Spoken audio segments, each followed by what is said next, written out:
বঙ্গোপসাগরের নীল জলে যেন নতুন কিছু ঘটেছে।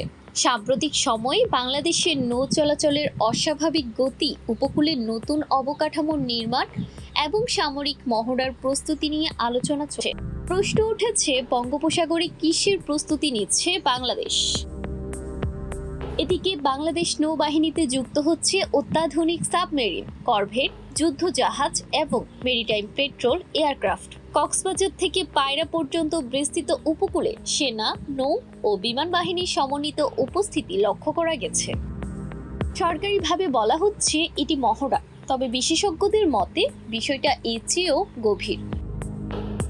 ভারত মহাসাগর থেকে শুরু করে দক্ষিণ চীন সাগর, বড় শক্তিগুলোর চোখ এখন বঙ্গোপসাগরের দিকে। চীন, ভারত, এমনকি আমেরিকাও এখানে তাদের প্রভাব বিস্তারের চেষ্টা করছে। চীন মিতসবিশি রাডার সিস্টেমের মাধ্যমে সমুদ্র নজরদারি বাড়াচ্ছে।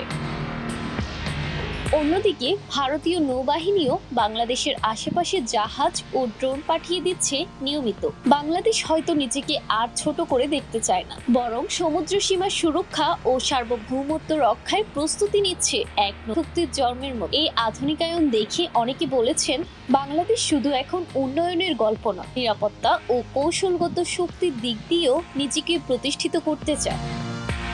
জান্নাতুল তাহসিন, FTV নিউজ।